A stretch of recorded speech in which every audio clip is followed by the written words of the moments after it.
दीदी मैं भी आती हूँ।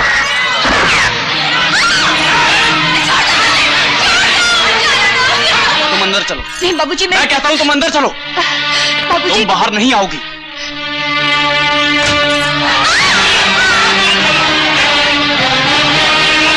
ये सब क्या हो रहा है? कुछ नहीं हुआ, तुम घबराओ।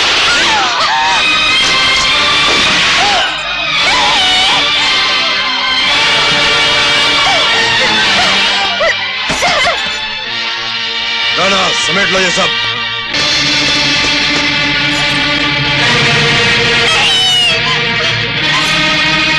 उतार ये जेवर।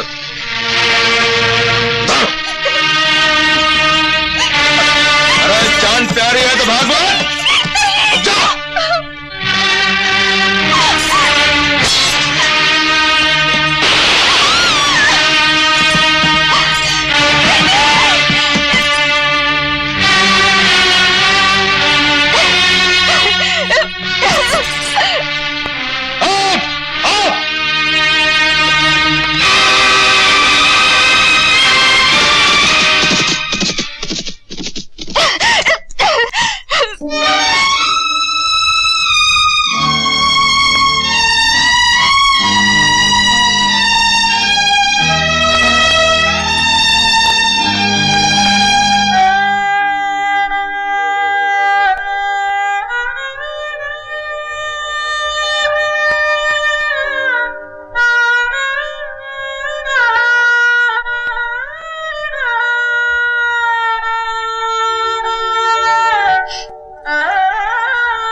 तशरीफ रखिए।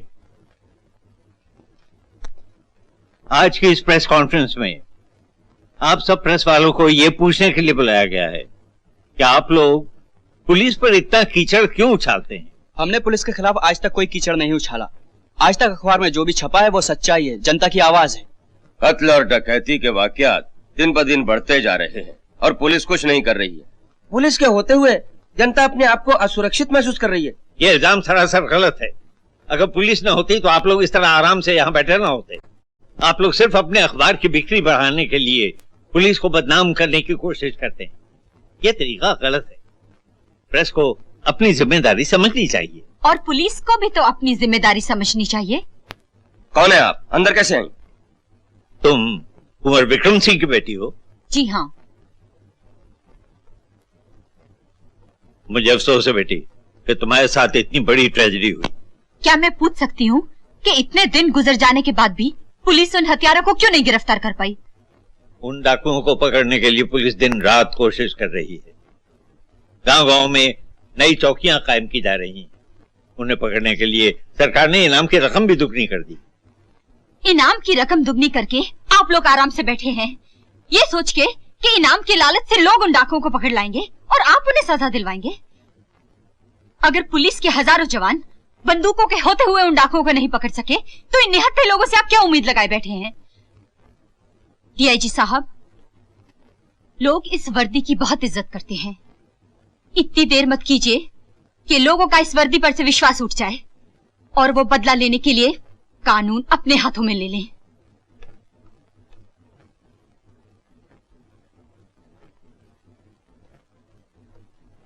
मैं इस लड़की को दोष नहीं देता, इसलिए कि इसके साथ बहुत बड़ी ट्रेजेडी हुई। लेकिन मैं आप लोगों को यकीन दिलाता हूं कि मैं उस वक्त तक चैन से नहीं बैठूंगा जब तक उस डाकुओं के गिरोह को खत्म न कर दूं।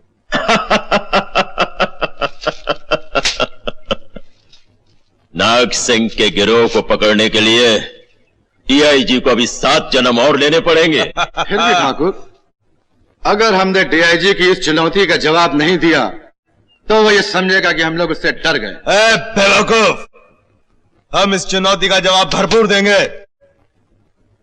पुलिस को नाको चने चबा देंगे, कानून की नींद हराम कर देंगे।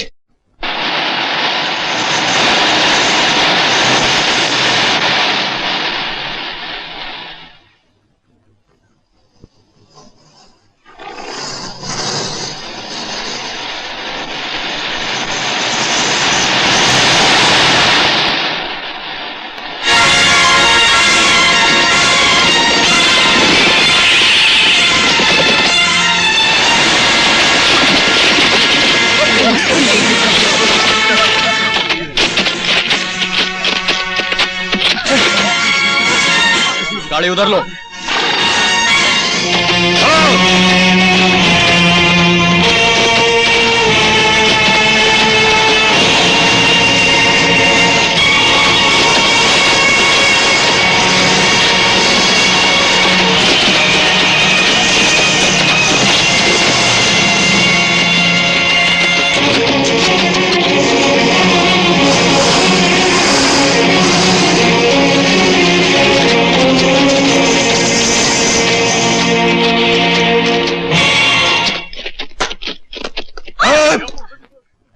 अगर तुम सबको अपनी जान प्यारी है तो चुपचाप अपने जेवर, पैसा और अपना सब सामान हमारे हवाले कर दो। अरे बाप रे, तेरा 20 रुपए मर गए। माल निकालो, लाओ निकालो। क्या सोचता है? माल निकाल। ठाकुर जी, मेरे पास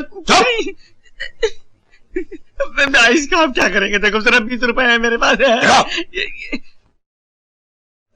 20 रुपए लेकर बस में सफर करता है। लूट लिया रे। हमारे पास क्या है? निकाल यार।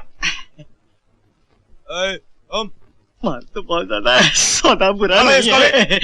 जय बजरंगबली, जय जय जय। नहीं, ये मेरे सुहाग की निशानी है, भगवान के लिए इसे मत छीनिए। निकाल साहब, शुक्र कर मैं तेरा सुहाग नहीं छीन रहा हूँ। निकाल। ये छोकरा किसका है? छोटे ठाकुर, ये तो शिवरामपुर के बनिए बाबूराम गुप्ता का बेटा है। क्या? वही गुप्ता जी जिन्होंने हमें राशन देने से इनकार कर दिया था? हा? अरे भाई, तब तो बहुत अच्छा हुआ। अब तो गुप्ता जी जिंदगी भर हमें राशन भी देंगे और रुपया भी। ले चला इसे। मैं आपके हाथ जोड़ती हूँ, बढ़िया।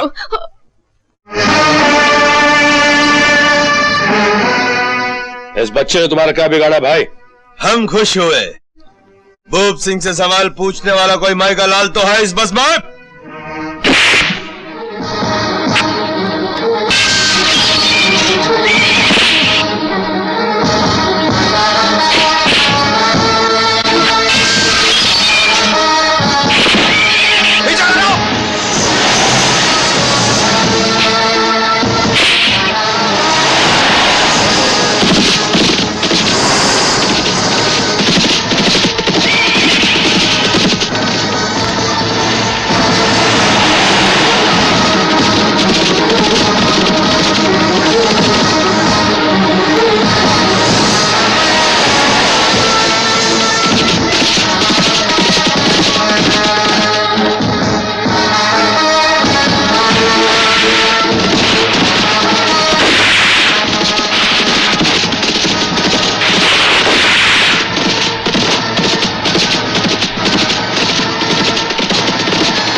कौन है वो कमबख्त जिसने हमारे शेर के मुंह से शिकार को छीन लिया?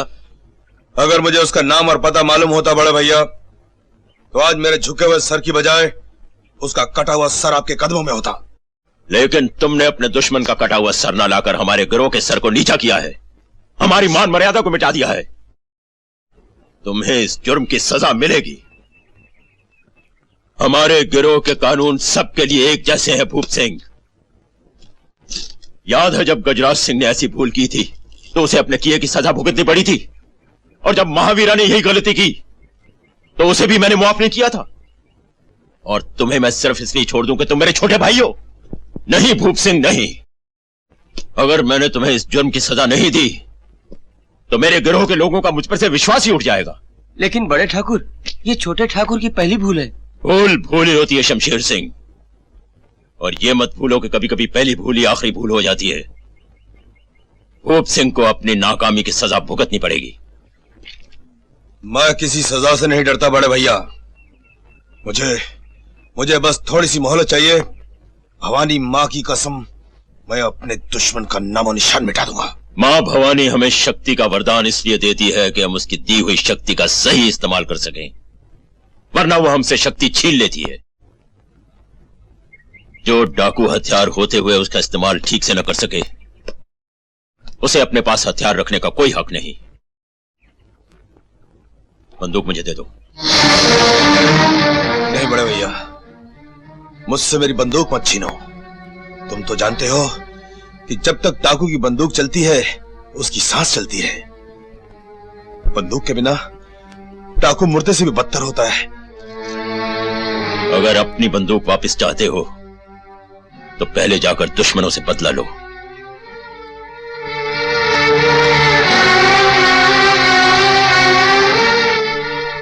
तुमने डाकुओं से दुश्मनी लेकर अच्छा नहीं किया बेटा। अभी कुछ ही दिन पहले डाकुओं ने चंदनगढ़ के ठाकुर विक्रम सिंह और उनकी बड़ी बेटी सुमन को किस बुरी तरह से मारा है। लोगों का कहना है कि शायद उनकी पुरानी दुश्मनी थी।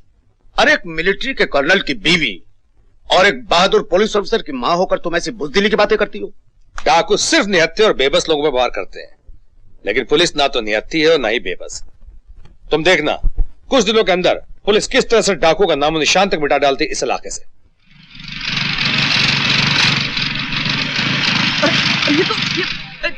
भाई साहब, अरे रुकिए जरा, रुकिए। अरे गुप्ता जी, यही वो आदमी है जिसने आपके पप्पू को डाकुओं से बचाया था। याद है जो बस को लूटने आए थे? जी छक्के छुड़ा दिए इस आदमी ने डाकुओं की। आइए भाई साहब, ये गुप्ता जी है जिनके बच्चे को आपने डाकुओं से बचाया था।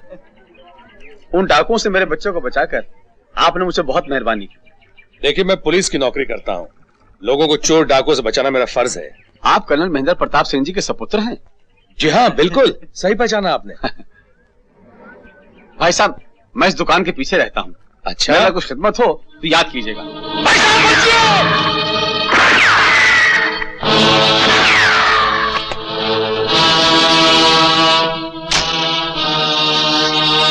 ये तो डाकू है, ये भी उसी बस में था।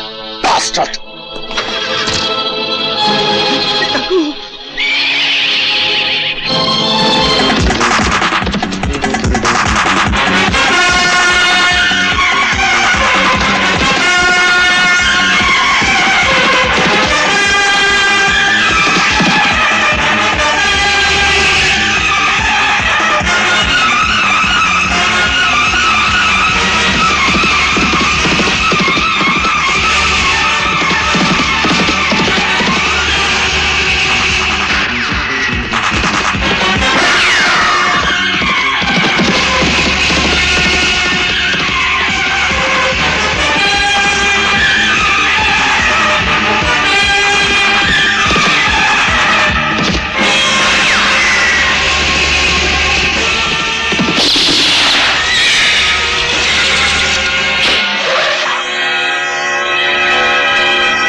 ये गोली तुमने चलाई थी? हाँ, लेकिन तुम कौन होते हो पूछने वाले? मैं एक पुलिस ऑफिसर हूँ।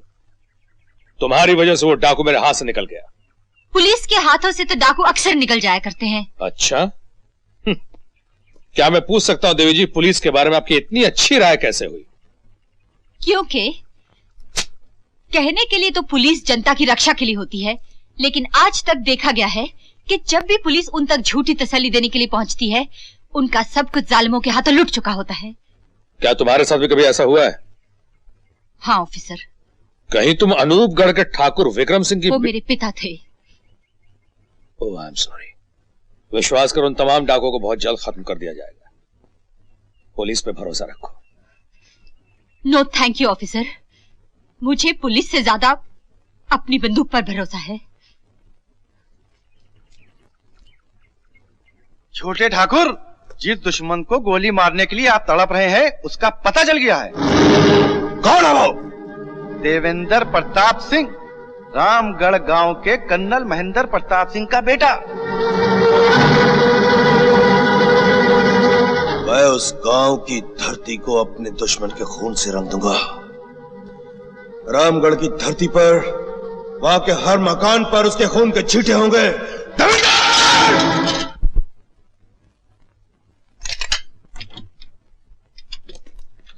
क्या बात है? गांव की चौपाल में सब गांव वालों के लाइसेंस चेक करने के लिए दारोगा जी आए हैं और आपको बुलाया है। कमाल है, अभी पिछले महीने वो इंस्पेक्टर वर्मा तो चेक करके गए थे। वर्मा जी का तबादला हो गया, ये शर्मा जी हैं। अरे भाई, वर्मा हो या शर्मा हो, समझ में नहीं आता। जो भी नया इंस्पेक्टर आता है उसे लाइसेंस चेक करने का शौक क्यों चला जाता है। ठीक है, मैं आता हूं अभी।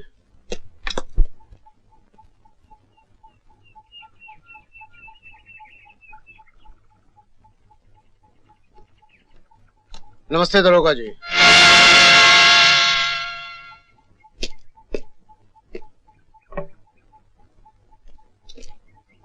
ये लीजिए। तो आप ही कर्नल महेंद्र प्रताप सिंह हैं? जी हाँ। कर्नल साहब, आपका वो बेटा कहाँ है जिसने कुछ ही दिन पहले रोडवेज की एक बस को डाकुओं के पंजे से बचाया था? दरोगा साहब, वो शहर गया है। सरकार ने उसके कारनामे से खुश होकर उसे डिप्टी सुपरिंटेंडेंट ऑफ पुलिस का ओहदा दिया है। बस? मैं तो उससे भी बड़ा ओहदा देने के लिए आया हूं उस कुत्ते को। जबान संभाल के बात करो दरोगा। जबान के बच्चे, तूने शायद मुझे पहचाना नहीं। मैं भूप सिंह हूं। भूप सिंह? हाँ, भूप सिंह, जो अपने दुश्मन को कभी नहीं छोड़ता। कर्नल, तेरा बेटा भी मेरा दुश्मन है। वो तो इस वक्त यहाँ है नहीं, इसलिए तुझे मेरे साथ चलना होगा। तो तब तक मेरा मेहमान रहेगा जब तक तेरा बेटा भूप सिंह की अदालत में अपने किए की सजा नहीं पा लेता। भूप सिंह? मैंने तो सुना था कि डाकुओं का भी अपना एक धर्म होता है, वो कभी किसी पे धोखे से वार नहीं करते। लेकिन तूने तो एक कायर की तरह भेष बदलकर अपने धर्म का भी अपमान किया है। खामोश! मैं यहाँ कोई भाषण सुनने नहीं आया हूँ। चुपचाप मेरे साथ चला। तू क्या समझता है कि तू मुझे यहाँ से ले जाएगा? मेरा बेटा यहाँ न सही, लेकिन आज मेरा ये सारा गांव तुझे और तेरे साथियों को जिंदा नहीं छोड़ेगा। इस वक्त सारा गांव निहत्था है बुड्ढे। भूल गए भूप सिंह, उस दिन मेरा बेटा भी निहत्था था, जिस दिन उसने तुझे कुत्ते की तरह मात दी थी। ले चलो इस हरामजादे को। ठाकुर साहब को छोड़ दो भूप सिंह। ठाकुर साहब, उठा लो इस कुत्ते को।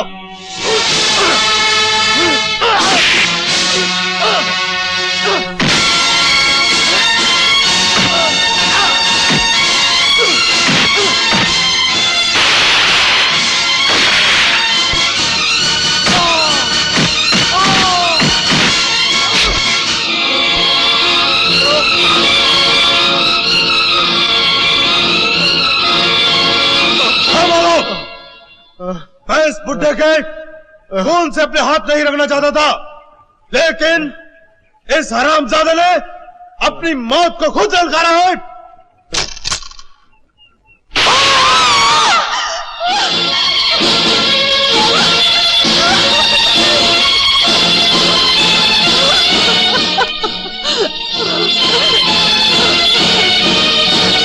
बढ़िया, अपने बेटे से कह देना कि भूप सिंह का बदला भी खत्म नहीं हुआ, उसका भी यही अंजाम होगा।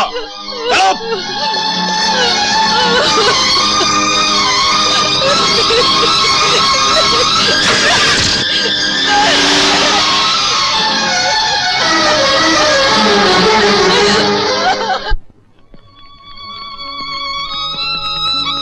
इंसान सोचता कुछ है, होता कुछ है।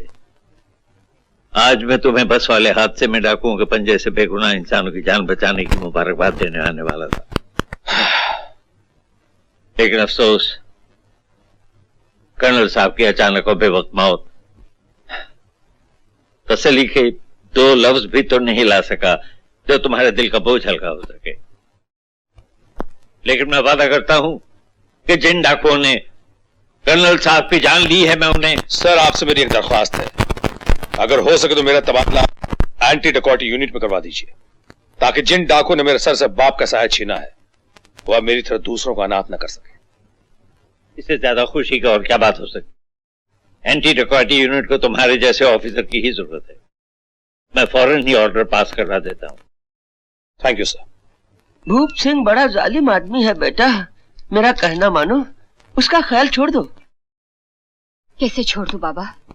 जब तक मैं उस नीच को नहीं मारूंगी, मेरे माता पिता की आत्मा को शांति नहीं मिलेगी।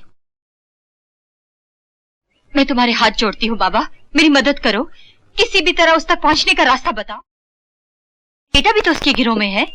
मुझे मेरे बेटे को मिले हुए काफी जमाना हो गया है, और अब तो वो मेरे हाथ से निकल चुका है, मुझसे मिलने तक को नहीं आता। लेकिन फिर भी जब वो आया करता था, उसने कुछ तो उसके बारे में बताया होगा, उसका कोई पता ठिकाना, कोई खास आदत?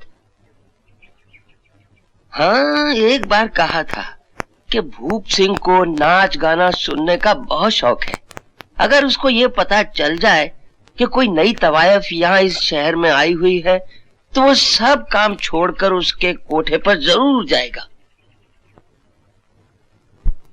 छोटे ठाकुर, क्या है? आपका बहुत दिनों से शहर जाना नहीं हुआ है। लेकिन तू क्या पूछ रहा है? मनीराम आया था, वो कह रहा था कि मुन्नी बाई के कोठे पर नई चिड़िया आई है, दुलारी दिल्ली वाली। क्या? हमें अभी तक खबर नहीं थी? फौरन बुलाओ उसे यहाँ पर। वो यहाँ नहीं आ सकती ठाकुर। क्या नहीं आ सकते? वो कहती है प्यासा कुएं के पास जाता है, कुआं प्यासे के पास नहीं।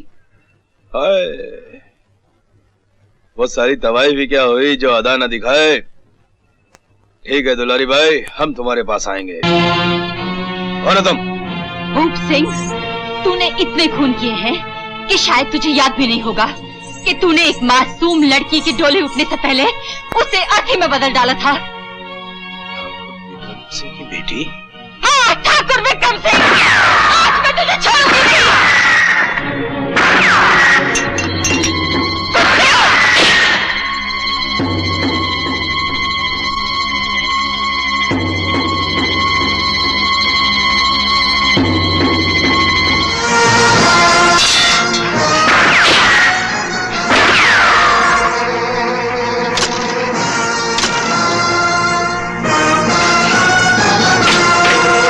पुलिस आ रही है, निकल चलो।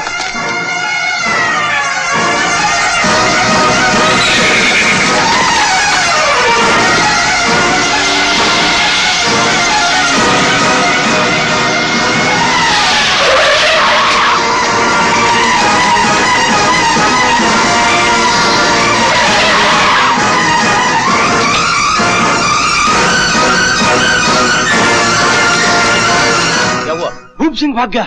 आ गया? हाँ, चलो। तुम?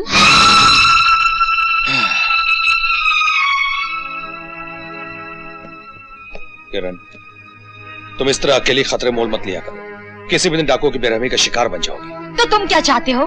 मैं हाथ पर हाथ धर के बैठी रहूं और वह प्यारे आजाद घूमते रहे?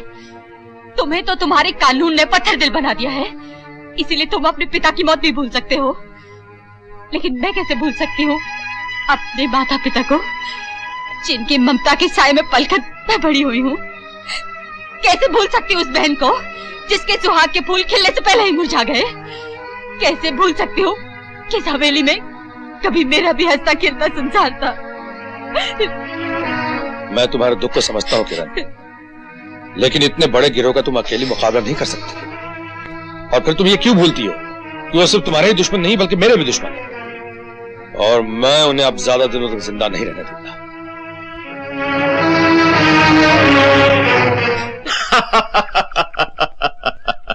अच्छा, तो कल का छोकरा अब हमें पकड़ने निकला है? भूप सिंह, लगता है कि मां भवानी तुम पर खुश हो गई है। कल तक जिस दुश्मन की तुम्हें तलाश थी, वही दुश्मन अब तुम्हारी तलाश में जंगलों में भटकता हुआ तुम्हें मिल जाएगा। मैं समझा नहीं। अरे मैं उसी डिप्टी की बात कर रहा हूं जो तुम्हारे पंजे से बस छुड़ा कर ले गया था। अपने बाप की मौत का बदला लेने के लिए वो पूरी फोर्स लेकर हमारे पीछे आ पहुंचा है। मतलब बकरा खुद का साई के पास आ रहा है? खबर मिली है कि दौलतपुर के पास उसने अपना कैंप लगाया है। कल तक उसकी बाकी फोर्स पहुंच जाएगी, उसके बाद वो हमें पकड़ना शुरू करेगा।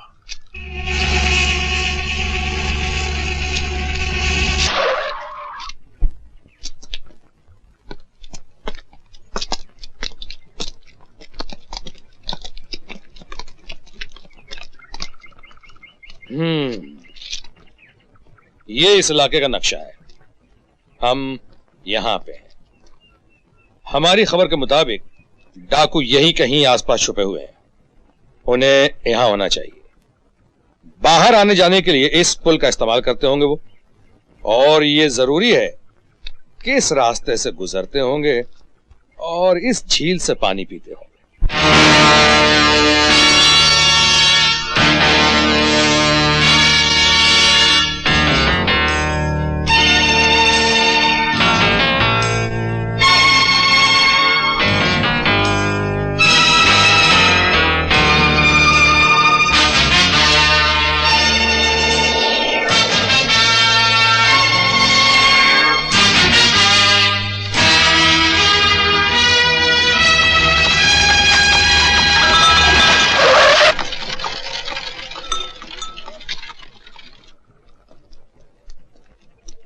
क्या इन गाड़ियों में? कुछ नहीं साहब, अनाज है। चलो तलाश लो गाड़ियों की। Okay sir. कहां लेके जा रहे हो? पास वाले गांव में।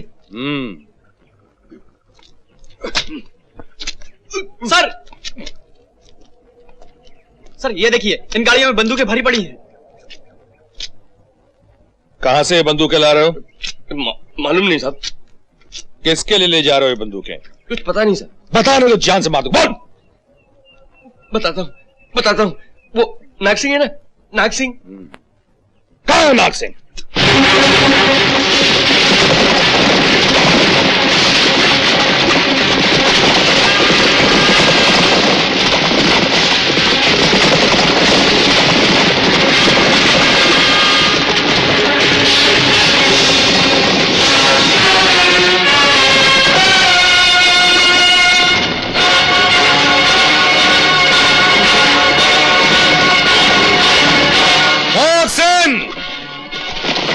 हमने तुम्हारे भागने के सारे रास्ते बंद कर दिए हैं। अगर जीना चाहते हो तो अपनी बंदूकें फेंक दो और अपने आप को पुलिस के हवाले कर दो।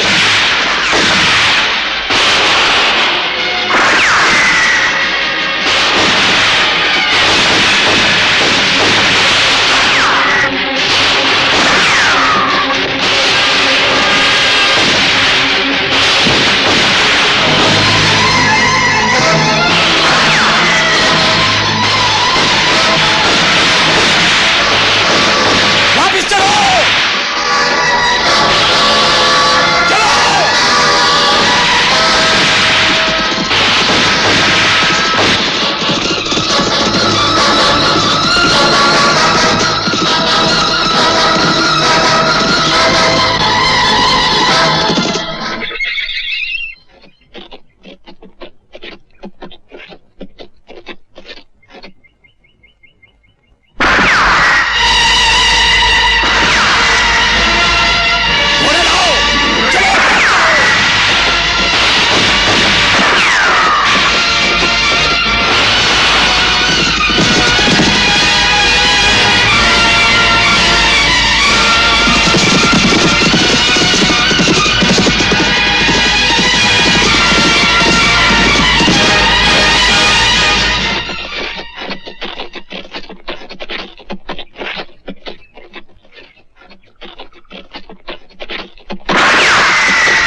मेरी समझ में नहीं आता कि क्या हो रहा है।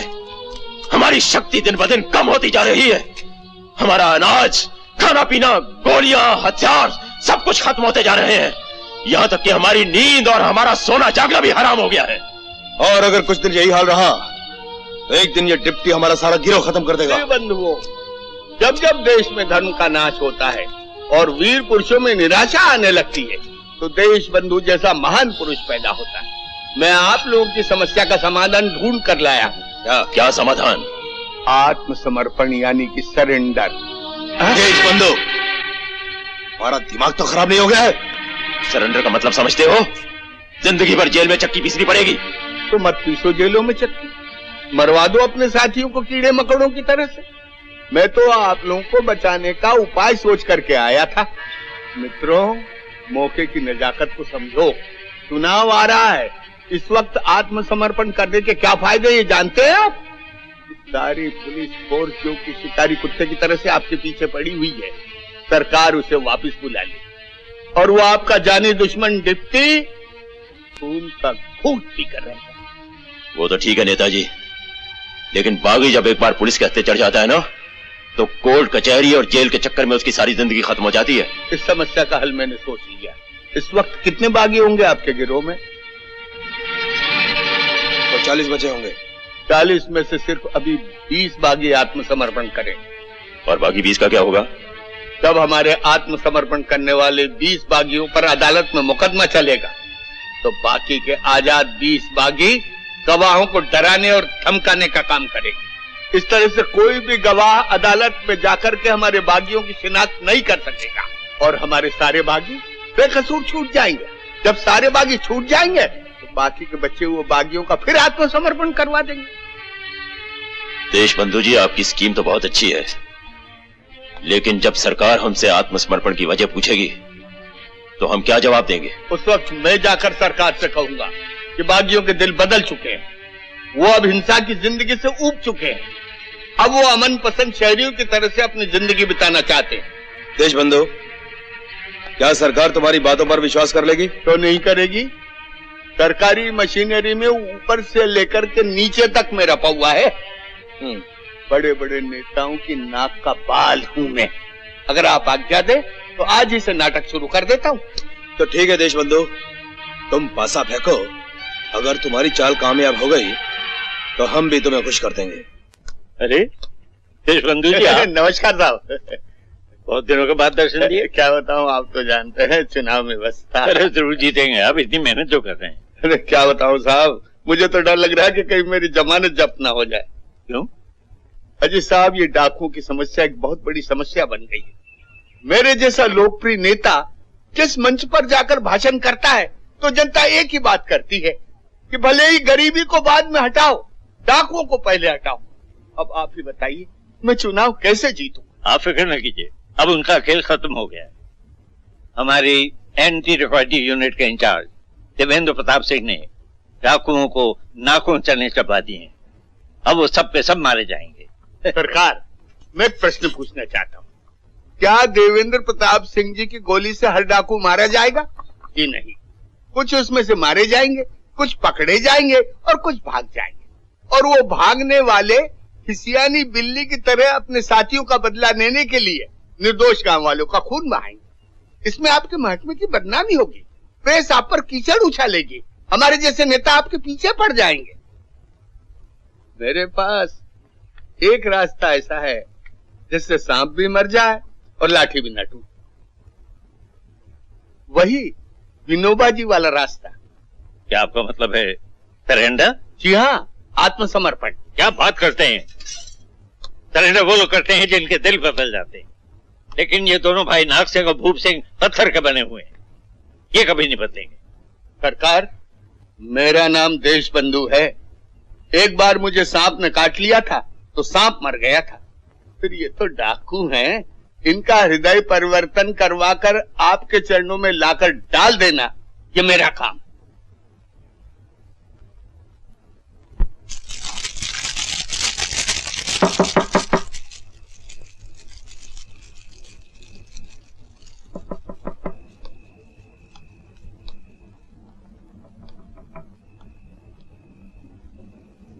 कौन कौन है? मैं हूँ सरकार, देशबंधु।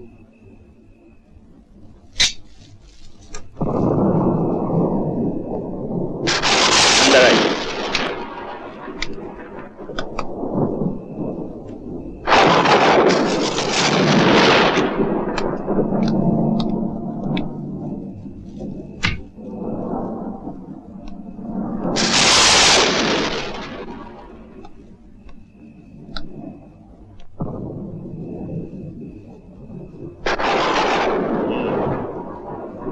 तो तुम भूप सिंह हो?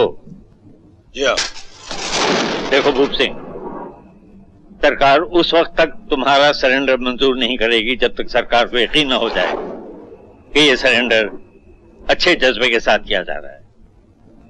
फांसी से बचने का हथकंडा नहीं। डीआईजी साहब, एक बात पूछूं?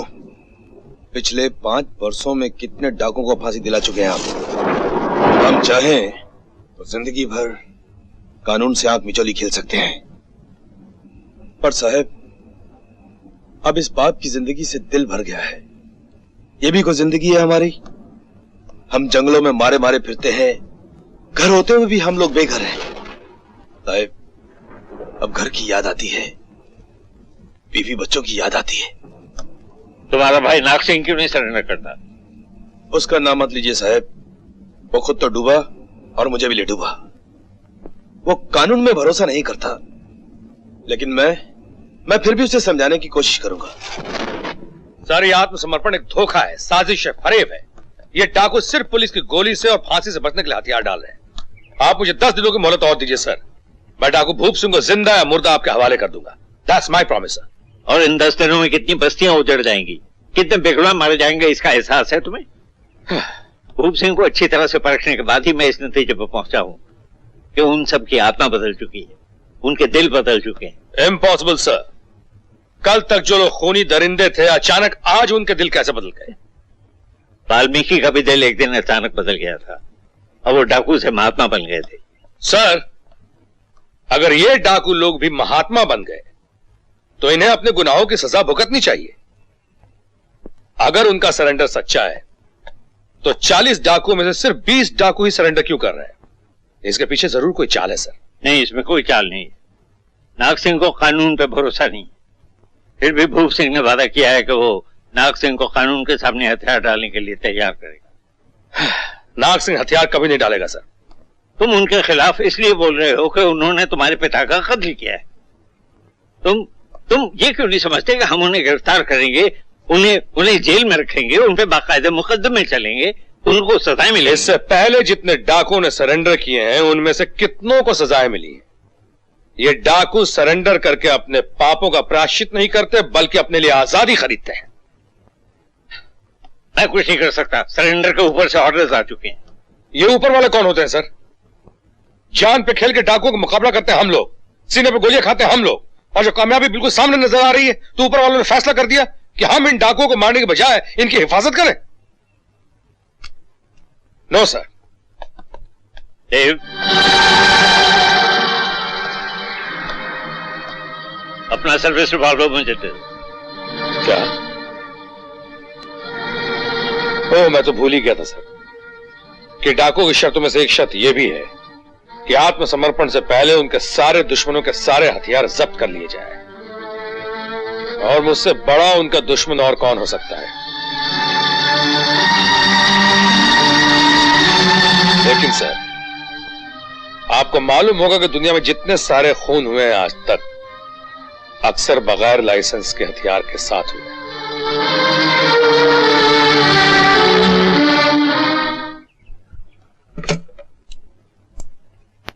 एसपी's ऑफिस प्लीज। ऑन तिवारी, देखो, जब तक भूप सिंह और उसके साथियों के सरेंडर की कार्रवाई पूरी नहीं हो जाती, डीएसपी देवेंद्र प्रताप सिंह को उसके घर में नजरबंद रखा जाए। That's all. किरण, ये आज का अखबार देखा तुमने? मैं जानता हूं तुम क्या कहना चाहती हो। ये जानते हुए भी तुम हाथ पे हाथ धरे बैठे हो। किरण, मैं तुम्हारे जज्बात को अच्छी तरह समझता हूं, लेकिन तुम ये मत भूलो कि जिस आग में तुम जल रही हो उसी आग में मैं भी चल रहा हूँ। ये कैसी आग है तुम्हारे सीने में जिसमें आज तक ना कोई चिंगारी पैदा हुई है ना कोई शोला भड़का? किरण, अगर मैं चाहूँ तो एक पल के अंदर अपने सीने में दबी हुई आग को ज्वालामुखी में बदल सकता हूँ, लेकिन मेरा फर्ज कब तक अपने फर्ज की दुहाई देते रहोगे? अगर तुम इस 2 टके की नौकरी के बेजान असूलों को अपना फर्ज समझते हो तो क्या ये तुम्हारा फर्ज नहीं कि जिसने तुम्हें जन्म दिया, पाल पोस के तुम्हें बड़ा किया, उसके कातिल को अपने हाथों से सजा दो? किरण, मैं तुम्हें यकीन दिलाता हूँ, कानून उन डाकुओं को उनके किए की सजा जरूर देगा। कानून मेरे कान पक्के हैं ये लफ्ज सुनते सुनते। क्या तुम्हारा कानून मेरी बाबूजी की जिंदगी वापस दे सकता है? क्या तुम्हारा कानून मेरी मासूम बहन की अरमानों भरी डोली जो पलक झपकते ही अर्थी में बदल गई मुझे लौटा सकता है? क्या तुम्हारा कानून मेरे सर पर पड़ी यतीमी की चादर हटाकर हम तक आंचल फैला सकता है? नहीं, कभी नहीं। उन दरिंदों ने मुझे अनाथ बना दिया। अब मेरे इस दुनिया में कोई नहीं है, कोई नहीं है। ऐसा नहीं कहते बेटी, जब तक मैं जिंदा हूँ तुझे ये सोचना भी नहीं चाहिए। हालांकि वक्त ने मेरे आंचल से सारे रंग छीनकर उस पर सफेदी पोत दी है, फिर भी ममता का रंग अभी तक बाकी है। मैं तुझे अपने ममता के साये में समेट लूंगी। तुझे कभी भी महसूस नहीं होने दूंगी कि तू इस दुनिया में अकेली है बेटी।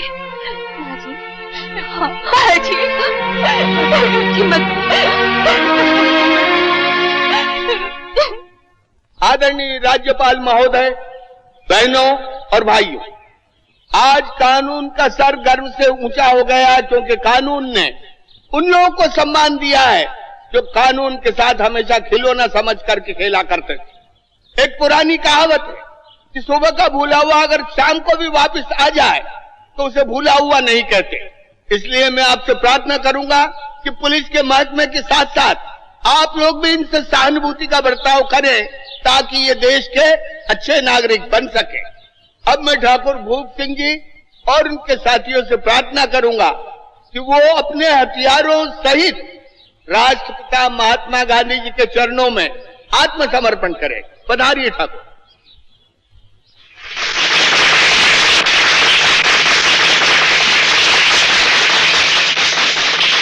ऐसा करने से दूसरे डाकुओं का भी हौसला बढ़ेगा और बहुत जल्दी वो शुभ दिन आ जाएगा कि सारे डाकू अपने सर से पाप की गठरियां उतार करके फेंक देंगे और रामराज की तरह हमारे देश में शांति ही शांति हो जाएगी।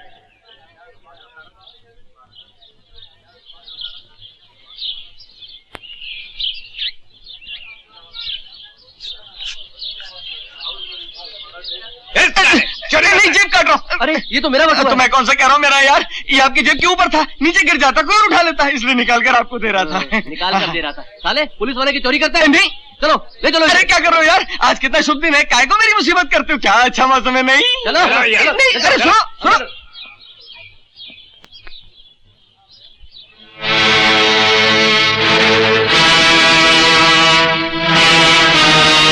प्रदेश के राज्यपाल श्री ब्रजभूषण मिश्र से प्रार्थना करूंगा कि वो ठाकुर भूप सिंह जी और उनके साथियों को हार पहनाए। एक हार तो आपके गले में भी पड़ना चाहिए देश बंधु जी, क्योंकि आपकी मेहनत और लगन से ही डाकुओं का ये आत्मसमर्पण हुआ है। ये सब तो मेरा कर्तव्य था। आइए फोटो हो जाए। आइए आप जरा गवर्नर साहब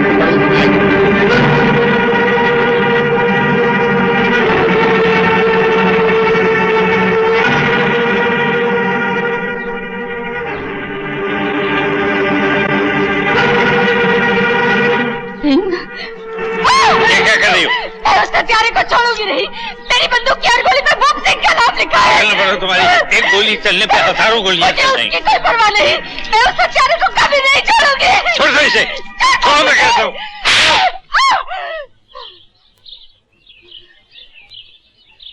आई एम सॉरी बेटी, मैं तुम्हारे दुख को समझता हूँ, लेकिन ये कोई तरीका नहीं है। तुम जानती हो तुम्हारी इस गलती पे तुम गिरफ्तार भी की जा सकती हो।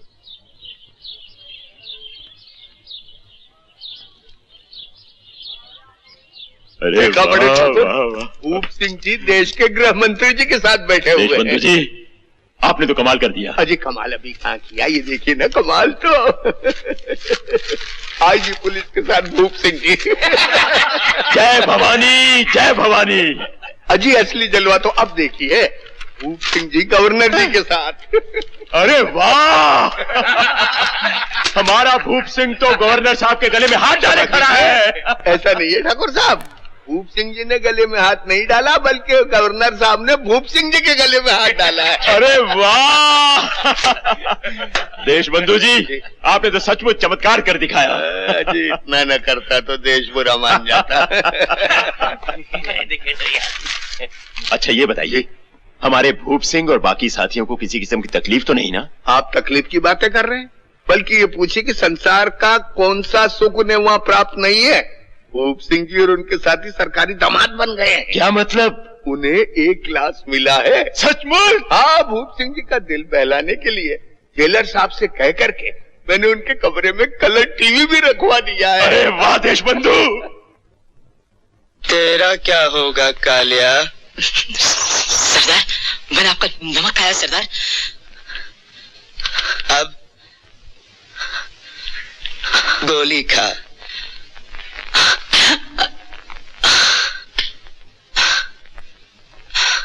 कमाल हो गया। इसमें हंसने की क्या बात है? सुन रहे दो भाई, वाह, ये फिल्मी डाकू तो कमाल का निकला। जियो।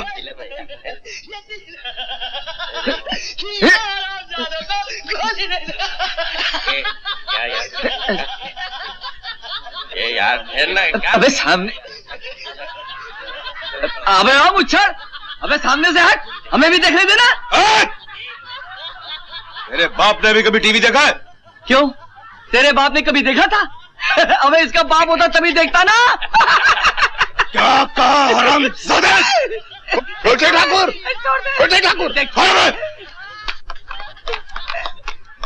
ये क्या कर रहे हैं? आप अहिंसावादी हैं, आपका तो हृदय परिवर्तन हो चुका है। गाली दे रहा था मुझे। क्यों रे, तूने इन्हें गाली क्यों दी? अजी कमाल है जेलर साहब, अजी हमारे साथ ये सौतेलेपन का बर्ताव क्यों? अजी इनकी अयाशी के लिए तो वो सामने कलर टीवी लगा हुआ है, और सोने के लिए ये नरम नरम गद्दे हैं, और खाने के लिए ताजे ताजे फल हैं, और ठंडी हवा के लिए ये पंखे लगे हुए हैं। और हमारे लिए ये सब क्यों नहीं है जी? ठीक है, हम चोरू चक्के ही सही, मगर ये भी कौन से महात्मा है? डाकू है ये भी। मान्यवर, ये अब डाकू नहीं रहे, इन्होंने आत्मसमर्पण कर दिया, इसलिए एक क्लास मिला है इन्हें। तो ठीक है, हम भी आत्मसमर्पण कर देंगे। अजी छोड़ देंगे जेब कतरी का धंधा, और आज ही सरकार के हवाले अपनी कैंची और ब्लेड रख देंगे, तब तो मिलेगा एक लाख। शट अप ठाकुर साहब, आप बेफिक्र रहिए, आपके लिए स्पेशल बैरक बनकर तैयार है, सिर्फ एयर कंडीशन लगना बाकी है। मैं कुछ ही दिन में आपको वहां शिफ्ट कर दूंगा। जी। बंधु, मुजरे का क्या हुआ भाई? वो भी इंतजाम हो जाएगा, आइए मेरे, आइए।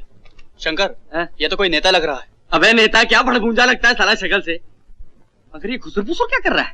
ठाकुर, आपके 12 मुकदमों के जितने भी चश्मदीद गवाह थे, उन्हें शाम दाम दंड भेद हर नीति से तोड़ लिया है। अब रह गया है कर्नल महेंद्र प्रताप सिंह के कत्ल का चश्मदीद गवाह बिहारी, उसका भी इंतजाम हो जाएगा। मैं इस मुकदमे का चश्मदीद गवाह हूँ। उस दिन सारे गांव के सामने उस नीच डाकू के पांव पकड़कर मैंने कर्नल साहब की जान की भीख मांगी थी, पर उसने मुझे ठोकर मार दी। बेटा, मैं ब्राह्मण हूँ, गीता की कसम खाकर झूठ नहीं बोलूंगा। भूप सिंह के खिलाफ अदालत में गवाही जरूर दूंगा। काका, मुझे तुमसे ही उम्मीद थी। हाँ बेटा, मैं जो कुछ कहूंगा सच कहूंगा, सच के सिवा कुछ नहीं कहूंगा। 25 तारीख को दिन के 11 बजे के करीब तुम कहाँ थे? अपने गांव में सरकार। उस दिन कोई खास वाकया पेश हुआ था तुम्हारे गांव में? जी हाँ सरकार, एक दरोगा साहब 8-10 सिपाहियों को लेकर हमारे गांव में आए और सारे गांव वालों की बंदूकों के लाइसेंस देखने लगे। तभी हमारे गांव के जाने माने चौधरी कर्नल महेंद्र प्रताप सिंह भी अपनी 2 बंदूकें लेकर आए। दरोगा साहब ने लाइसेंस देखते देखते अचानक अपनी बंदूक उनके सीने पे तान दी और हुजूर उन्हें इस बुरी तरह से पीटा जो बयान से बाहर है, और उन्हें गोली मार दी। तुम दरोगा जी को पहचान सकते हो? ऐसे आदमी को तो 7 जन्म में भी नहीं बुलाया जा सकता हुजूर। तो फिर बताओ, ये सामने कटहरे में खड़ा हुआ आदमी ही कर्नल महेंद्र प्रताप सिंह का कातिल है या नहीं? मुखिया जी, अब तुम्हारी बूढ़ी हड्डियों में वो दम नहीं रहा कि बेटे की मौत के बाद पोते का झटका सह सके। क्या मतलब है भाई? कल अगर कचहरी में तुमने भूप सिंह के खिलाफ गवाही दी तो अपने पोते की जान से भी हाथ धो बैठोगे, समझे? नहीं हुजूर, ये वो आदमी नहीं है। ये वही आदमी है जो दरोगा की वर्दी पहनकर तुम्हारे गांव में आया था। गौर से देखो इसे। I object your honour. सरकारी वकील गवाह बिहारी लाल पर नाजायज दबाव डाल रहे हैं। योर ऑनर, बिहारी लाल और उससे पहले जितने भी गवाह सरकारी वकील ने पेश किए, उनके बयानात से यह साबित हो चुका है कि मेरा मौक्कल वो आदमी नहीं जिसने कर्नल महेंद्र प्रताप सिंह का खून किया है। योर ऑनर, इस अदालत को याद होगा कि मेरे मौक्कल को पिछले 12 मुकदमों में बाइज्जत बरी कर दिया गया था। लिहाजा मैं इस अदालत से दरखास्त करूंगा कि मेरे मौक्कल को इस मुकदमे से भी बाइज्जत बरी कर दिया जाए। योर ऑनर, 12 मुकदमों में बरी हो जाने का मतलब ये तो नहीं कि मुलजिम 13वें मुकदमे में भी बेगुनाह होगा। इसके अलावा इस मुकदमे की सबसे अहम गवाह श्रीमती शांति देवी की गवाही अभी बाकी है। कौन है आप लोग? क्या चाहिए? चाची, ये सब समाज सेवक हैं, नवलगढ़ से आए हैं, भूप सिंह के गांव से। भूप सिंह के गांव से? क्यों? उसने कोई कसर छोड़ी थी जो तुम पूरी करने आए हो? नहीं ठकुराइन, हम लोग भूप सिंह की तरफ से माफी मांगने आए हैं। माफी अदालत से जाकर मांगो। अदालत ने तो उससे बाकी सब मुकदमों में छोड़ दिया है, बस सिर्फ आपके पति का मुकदमा ही बाकी है। हम लोग तो आपके पास इसलिए आए हैं कि आप उसके खिलाफ अदालत में गवाही मत दीजिए। जो कुछ हुआ चाची उसे भूल जाइए। मैं उस हत्यारे को कभी माफ नहीं कर सकती। इसने मेरे पति को इतनी बेदर्दी से मारा है। उस वक्त तुम लोग कहाँ थे? अरे चाची, उसका तो दिल बदल गया है और उसने सब लोगों से अपने गुनाहों की माफी भी मांग ली है। उसने तो इतने पाप किए हैं कि उसे तो भगवान भी माफ नहीं कर सकते। चले जाओ तुम लोग यहाँ से। मैं उससे कभी माफ नहीं कर सकती। मैं अदालत में उसके खिलाफ गवाही जरूर दूंगी। चाची, शायद तुम नहीं जानती, उसके कई साथी अब भी बाहर हैं। अगर किसी ने उसके खिलाफ गवाही दी तो वो उसे जिंदा नहीं छोड़ेंगे। तो तुम लोग मुझे धमकाने आए हो? नहीं चाची, सिर्फ चेतावनी देने आए हैं। कहीं ऐसा न हो कि वो लोग आपकी बेटी को कोई नुकसान पहुंचाए। मेरा बेटा अपनी रक्षा करना अच्छी तरह जानता है। सो तो तुम्हारा पति भी अपनी रक्षा करना जानता था, उसका अंजाम क्या हुआ? भूप सिंह के साथियों को यह मालूम है कि तुम्हारा बेटा तुम्हें देखने हर रोज गांव में किस रास्ते से आता है, और उस रास्ते पर पुलिस का नहीं, डाकुओं का राज है। सोच लो ठकुराइन, कहीं ऐसा न हो पहले तुम्हारी मांग सुनी हुई थी, अब तुम्हारी गोद भी सुनी ना हो जाए। चलो।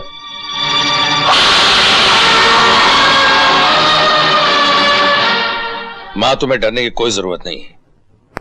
वो लोग तुम्हारे बेटे से डरते हैं, इसलिए मेरे गैर हाजिर में आए। अगर उनमें हिम्मत है तो मेरे सामने आते ना।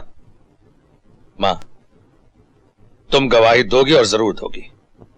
नहीं बेटा नहीं, मैं गवाही नहीं दूंगी। मैं पहले ही बहुत कुछ खो चुकी हूँ, अब और कुछ खोना नहीं चाहती। मां, तुम क्या समझते हो लोग मुझे मार डालेंगे? नहीं, नहीं। अरे मां, मुझसे तो डर के भूप सिंह ने सरेंडर किया है। अगर ये सरेंडर 10 दिन और नहीं होता तो भूप सिंह मेरी गोलियों से छलनी छलनी होकर मरता और उसकी लाश तुम्हारे कदमों में होती। नहीं बेटा नहीं, मुझे डर लग रहा है। तुम्हारे डरने से भूप सिंह अदालत से छूट जाएगा मां, फिर न जाने कितने बेटों की हत्या करेगा वो। उनके माओं के दिलों पे क्या गुजरेगी। तुम तो जानती हो मां, डाकुओं की बंदूक से निकली हुई हर गोली किसी न किसी मां के सीने पे लगती है, और फिर पिताजी की आत्मा को शांति तब मिलेगी जब भूप सिंह को फांसी के तख्ते पर लटका दिया जाएगा, और भूप सिंह को फांसी तब होगी जब तुम अदालत में खड़े होकर भूप सिंह के खिलाफ गवाही दोगे। यही वो हत्यारा है जिसने मेरे पति की हत्या की है। ये इंसान नहीं, इंसान के भेष में दरिंदा है। इसने बड़ी बेदर्दी से मेरा सुहाग उजाड़ा है, मेरी मांग के सिंदूर को पोंछा है। अगर इसे सजा न दी गई तो न जाने मुझ जैसी कितनी औरतें बेवाह हो जाएगी, न जाने कितने बच्चे यतीम हो जाएंगे।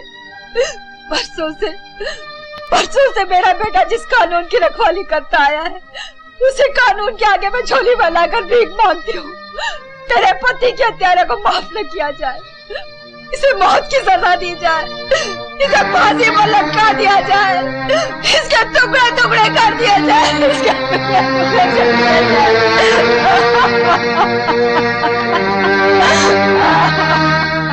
योर ऑनर, सरकारी वकील जिस गवाह की गवाही को इस मुकदमे में इतनी अहमियत दे रहे हैं, शायद उन्हें नहीं मालूम कि इस गवाह की ज़हनी हालत ठीक नहीं। ये रही उसकी मेडिकल रिपोर्ट।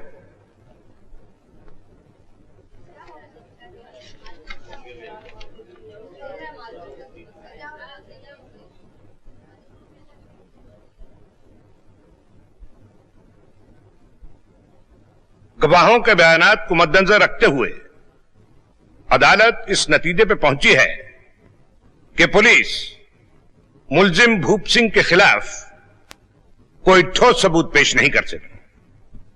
इसलिए अदालत मुलजिम भूप सिंह को इस आखिरी मुकदमे में भी बाइज्जत बरी करती है। मां भवानी की, मां भवानी की, मां भवानी की। मां, तुम्हारी छत्र छाया में हमारा बाल भी बांका नहीं हो सकता। सैकड़ों खून करने के बावजूद हमारा भूप सिंह अदालत से बाइज्जत बरी हो गया है। बड़े ठाकुर, इस कामयाबी की खुशी में एक जश्न हो जाना चाहिए। दुश्मन की छाती पर मूंग दलने से बड़ा और जश्न क्या हो सकता है। भूप सिंह का जुलूस हमारे दुश्मन के गांव की हर गली से गुजरना चाहिए, ताकि लोगों को पता चल जाए कि नाग सिंह से टकराने का मतलब है चट्टानों से सर टकराना। ठाकुर भूप सिंह की, ठाकुर भूप सिंह की, ठाकुर भूप सिंह की, ठाकुर भूप सिंह की, ठाकुर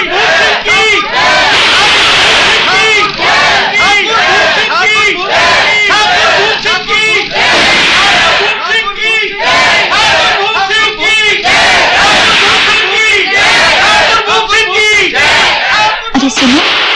हाँ चाची, ये कैसा जुलूस है? चाची, आपने पहचाना नहीं? आपके पति का कातिल है ना भूप सिंह, उसी का जुलूस है। आज ही जेल से छूट के आया है। ये कैसा इंसाफ है? जिसने मेरे बांग का सिंदूर मिटा दिया, उसके गले में फूलों की माला, इसके गले में तो फांसी का फंदा होना चाहिए था। फांसी का फंदा होना चाहिए था। आज तक ऐसी रस्सी नहीं बनी जो भूप सिंह के लिए फांसी का फंदा बन सके। याद रख, जब बाप का घड़ा भर जाता है तो वो फूट जाता है। कानून के पंजे से तो बच गया, लेकिन भगवान के पंजे से नहीं बच सकता। एक विधवा की हार तुझे कभी चैन से जीने नहीं देगी। तू उससे सख्त से सख्त मरेगा। तेरी लाश को चील और कौवे खा जाएंगे, चील और कौवे।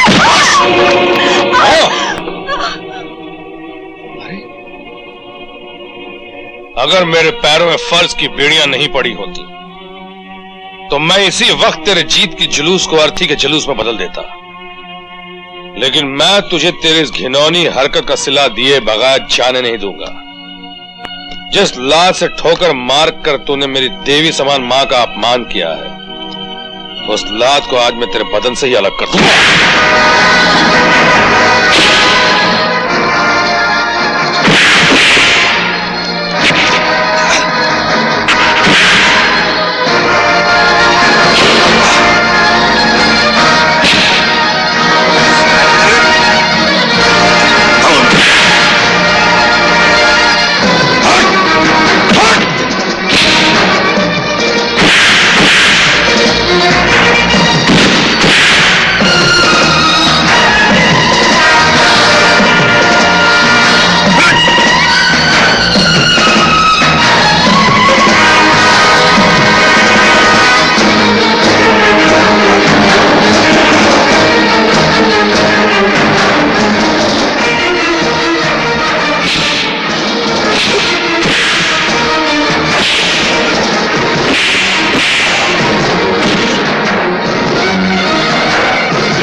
आकर फांसी की तख्ते भी चढ़ना चाहते हो? जब सैकड़ों खून करने के बाद इस कमीने को फांसी नहीं हुई तो इस एक खून करने में मुझे फांसी कैसे हो सकती है? लेकिन कानून ने इसे बाइज्जत बरी कर दिया। इसने कानून के बाप को नहीं मारा, मेरे बाप को मारा है। इसने कानून की मां की बेइज्जती नहीं की है, मेरी मां की बेइज्जती की है। मैं इसे जिंदा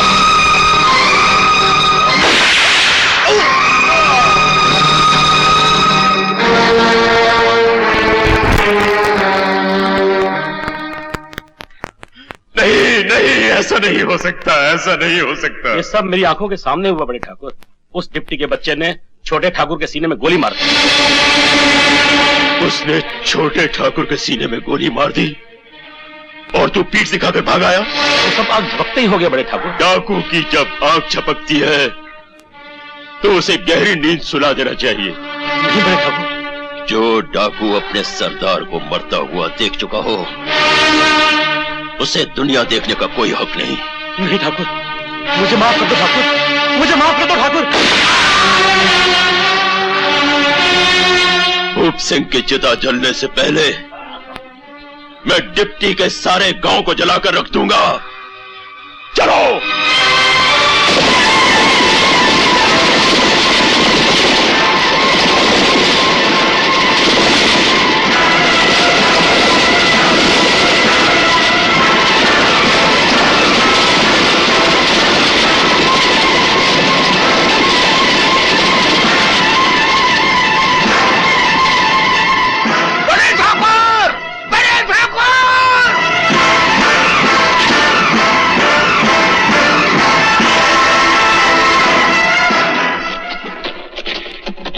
बड़े ठाकुर, मैं कब से आपको ढूंढ रहा हूँ। कहाँ जा रहे हैं आप?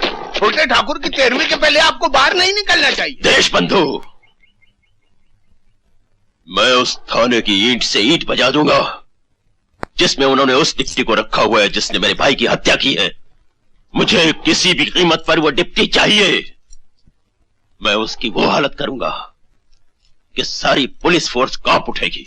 ये क्या अनर्थ कर रहे हो ठाकुर? शायद आपको पता नहीं है कि डीआईजी साहब को संदेह हो चुका है कि आप अपने भाई की मृत्यु का बदला लेने के लिए देवेंद्र प्रताप सिंह पर हमला करें, और इसीलिए उसे पुलिस की कड़ी निगरानी के अंदर रखा हुआ है। और उसे मारने की आपको क्या जरूरत है? उसे तो कानून मार डालेगा फांसी की सजा देकर। नहीं, उस हरामजादे को फांसी नहीं होगी। उसने मेरे भाई को मारा है, मैं उसे खुद अपने हाथों से मारूंगा। ठाकुर, इस तरह आवेश में आने से आपके सारे साथी मारे जाएंगे।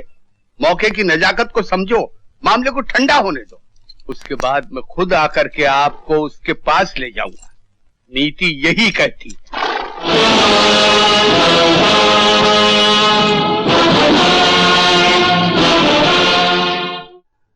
योर ऑनर, कानून की बुनियाद का पहला पत्थर पुलिस का जवान होता है जो आम आदमी से ज्यादा कानून जानता है।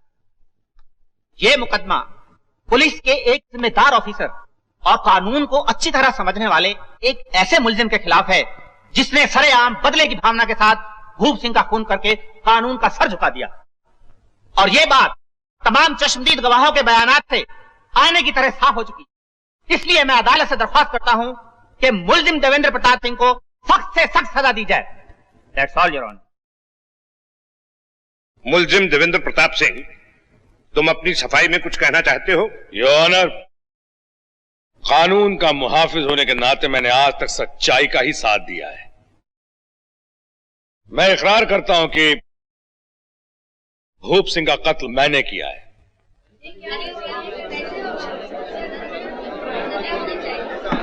लेकिन सरकारी वकील का यह इल्जाम सरासर गलत है कि मैंने भूप सिंह को किसी बदले की भावना से मारा है। अगर मुझे भूप सिंह को किसी बदले की भावना से मारना होता, मैं उसी दिन भूप सिंह को दुनिया के किसी भी कोने से ढूंढ निकालता और मार डालता जिस दिन उसने मेरे पिता का खून किया। लेकिन ऐसा मैंने नहीं किया ऑनर। मैंने एक बेटे का फर्ज नहीं निभाया, मैंने एक पुलिस ऑफिसर का फर्ज निभाया। फिर जब भूप सिंह को इसी अदालत ने मेरे पिता के खून से बरी कर दिया तो भी मैंने एक पुलिस ऑफिसर का फर्ज निभाया और खून का घूंट पी के रह गया। लेकिन जब भूप सिंह ने भरे बाजार में मेरी मां की बेइज्जती कर डाली, मेरी मां पर हाथ उठाया, तो मैं बर्दाश्त नहीं कर सका।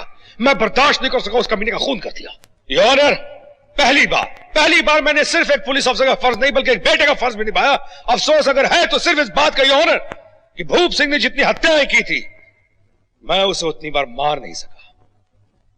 योर ऑनर, मैंने एक ऐसे खतरनाक डाकू को मारा है जिसने आत्मसमर्पण का नाटक करके पुलिस, कानून, अदालत और समाज को धोखा दिया है। अगर आज वो जिंदा रहता तो समाज के सीने में एक बोझ बना रहता।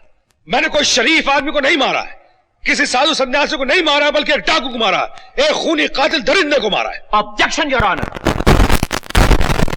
खान को अदालत बाइज्जत बरी कर चुकी है, उसे खूनी दरिंदा या कातिल कहना अदालत की तौहीन है। मुलजिम खुद एक खतरनाक कातिल है जो अपने जुर्म का इकरार कर चुका है। इसलिए मैं अदालत से एक बार फिर दरख्वास्त करता हूं कि मुलजिम को सजा मौत दी जाए। मैं मौत से नहीं डरता वकील साहब, लेकिन मैं इस अदालत को याद दिलाना चाहूंगा कि एक दिन जब मैंने डाकू जोरावर सिंह का खून किया था तो मुझे बहादुरी के ढेर सारे इनाम मिले थे, मेरा सीना मेडल से सजा दिया गया था। और अब जब मैंने डाकू भूप सिंह को मारा है तो आप वकील साहब मुझे मौत की सजा दिलवाना चाहते? यह कैसा इंसाफ है वकील साहब, यह कैसा इंसाफ है योर ऑनर कि एक डाकू को मारने इनाम और दूसरे डाकू को मारने में मौत की सजा, जब इसी अदालत ने डाकू भूप सिंह को 100 खून करने के बावजूद भी बरी कर दिया, तो मुझे उसी डाकू भूप सिंह का एक खून करने पे मौत की सजा यानी फांसी की सजा कैसे दे सकती है? योर ऑनर, अगर मुझे सजाए मौत दी गई तो यह सजा मुझे नहीं बल्कि इंसाफ को होगी और लोगों का कानून पर विश्वास हमेशा हमेशा के लिए उठ जाएगा।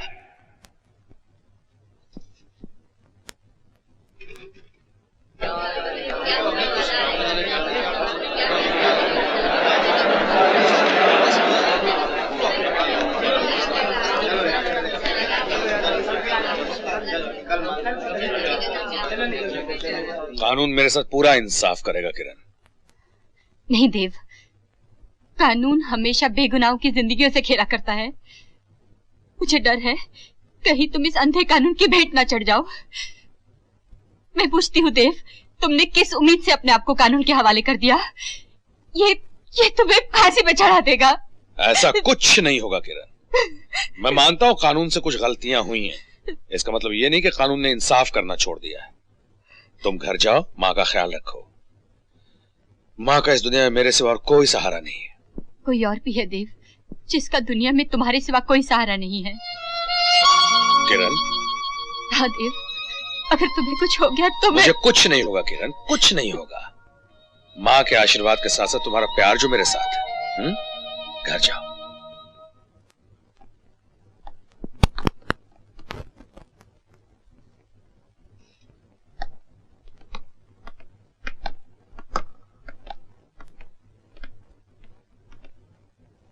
पुलिस की रिपोर्ट, चश्मदीद गवाहों के बयानात, सरकारी वकील की बहस और मुलजिम का इकरार जुर्म, इन सब की रोशनी में यह अदालत इस नतीजे पर पहुंची है कि मुलजिम देवेंद्र प्रताप सिंह ने एक सोचे समझे प्लान के तहत एक संगीन जुर्म किया है।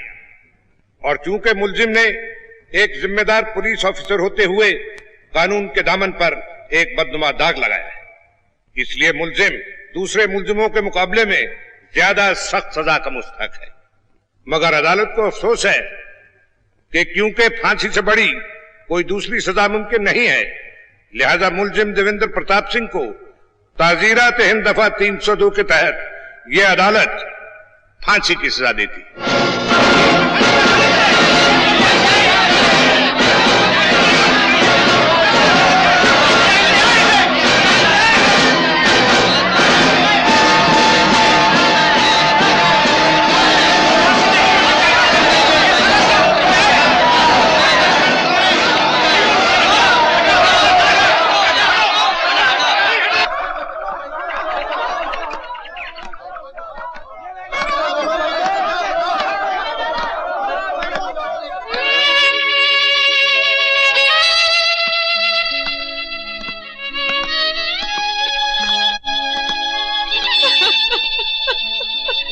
देव, तुम्हें तो अपने कानून पर बड़ा भरोसा था, अब देख लिया अपने कानून का इंसाफ।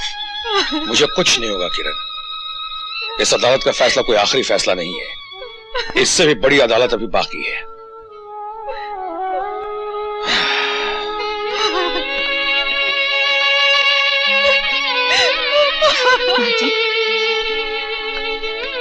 अरे भैया, ये क्या हो गया? कानून के रखवाले को कानून ने फांसी दे दी। अब लगता है गांव में गरीबों को डाकुओं के जुल्म से बचाने वाला कोई नहीं रहा। ऐसा कुछ नहीं होगा राम बाबू,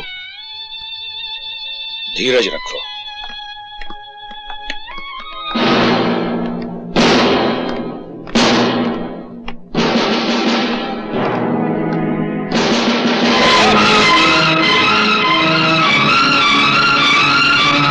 ये क्या कर रहे हैं सर? आप समझते हैं इस तरह भागकर फांसी से बच जाएंगे? मैं फांसी से बचने के लिए नहीं भाग रहा हूं, बल्कि कानून से हुई गलतियों को सुधारने के लिए भाग रहा हूं। जिस दिन मैं डाकुओं की चाल का पर्दाफाश कर दूंगा और कानून को यह एहसास दिला दूंगा कि उसने मुझे सजा देकर बहुत बड़ी भूल की है, मैं खुद ब खुद अपने आप को पुलिस के हवाले कर दूंगा।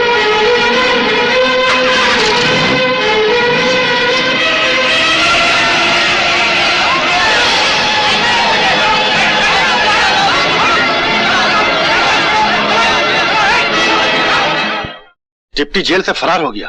शेरा, डिप्टी के फरार हो जाने की खबर सुनाकर तूने हमारे कलेजे को ठंडक पहुंचाई है।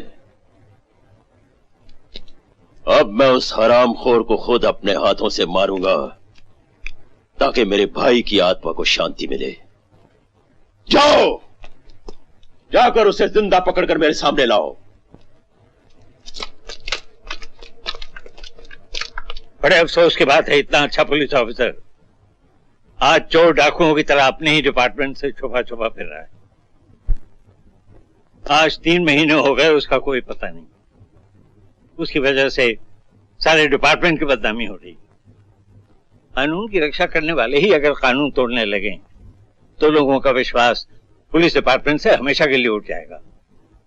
किसी तरह से आप लोग उसे तलाश करने की कोशिश करें, शायद मैं उसे फिर से सही रास्ते पे लाने की कोशिश कर सकूं।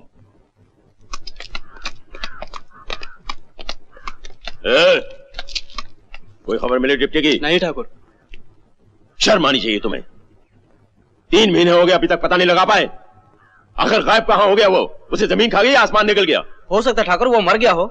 नहीं बड़े ठाकुर, अगर वो मर गया होता तो कम से कम उसकी लाश तो मिलती। देशबंधु, तुम पता लगाओ वो कहां छिपा बैठा है, किसने उसे आसरा दे रखा है, उसकी मदद कौन कर रहा है।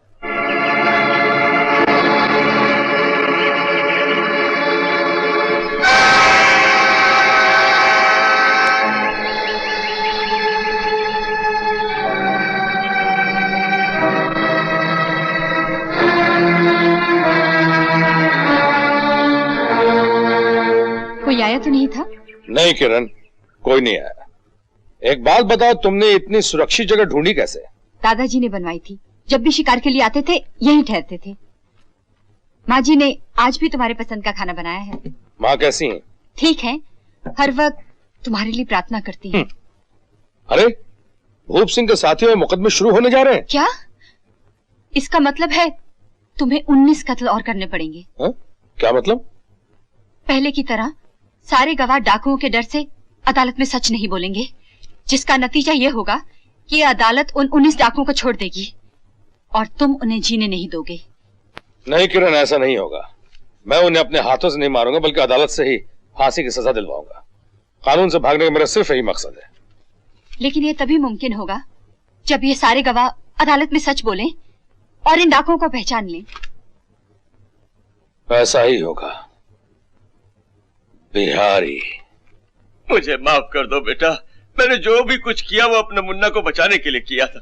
बेटा तुम तो जानते हो मुन्ना मेरे स्वर्गवासी बेटे की इकलौती निशानी है और वो डाकू बहुत जालिम है, जो भी सच बोलेगा उसे मार डालेंगे। और अब मैं उसे मार डालूंगा जो अदालत में झूठ बोलेगा। तुम इस गांव के सरपंच हो काका, ये जिम्मेदारी तुम्हारी है कि भूप सिंह के साथियों के खिलाफ अदालत में कोई गवाह झूठ नहीं बोलेगा। बेटा सब गवाह बाल बच्चेदार हैं, कोई भी डाकुओं से दुश्मनी मोल लेना नहीं चाहेगा। और अब वो मेरी दुश्मनी मोल लेना नहीं चाहेंगे। अगर किसी भी गवाह ने अदालत में झूठ बोला तो गांव में वापस वो नहीं, उसकी लाश आएगी काका। और जो गवाह अदालत में सच बोलेगा, मैं उसकी और उसके बाल बच्चों की जिंदगी भर की हिफाजत की जिम्मेदारी लेता हूं। किसी डाकू ने अगर गांव वाले की तरफ आंख भी उठाई तो मैं उस डाकू की आंख ही निकाल लूंगा। बेटे, अगर ये बात है तो मैं सबको संभाल लूंगा। एक एक गवाह को अदालत में लाकर सच बुलवाना अब मेरा काम है।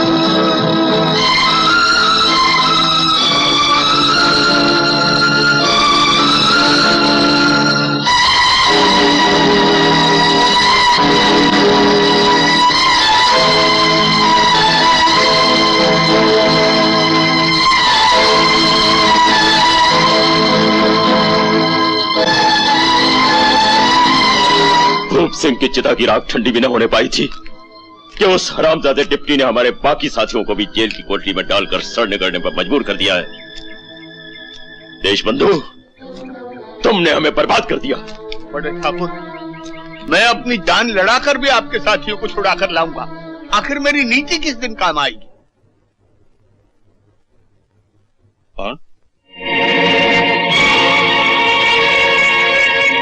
देव, तुम?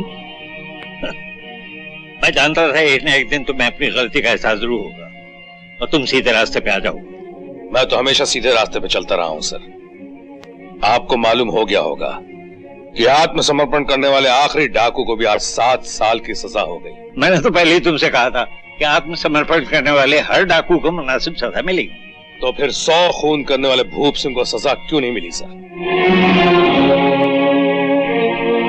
मैं बताता हूं सर। नाग सिंह और उसके साथियों ने भूप सिंह के खिलाफ किसी को गवाही नहीं देने दी और बाकी डाकुओं के मुकदमे में मैंने गवाहों को सच बोलने में मजबूर कर दिया, जिसका नतीजा आपके सामने है। सर, क्या आप अब भी यकीन नहीं करते कि कानून ने भूप सिंह को सजा न देकर सबसे पहली गलती की थी और उसी भूप सिंह के कत्ल के जुर्म में मुझे फांसी की सजा देकर कानून ने दूसरी गलती की है? मैं तुम्हारी हर बात मानने के लिए तैयार हूं। पहले अपने आप को कानून के हवाले कर दूं। मैं अपने आप को कानून के हवाले कर दूंगा सर, मेरा यकीन कीजिए।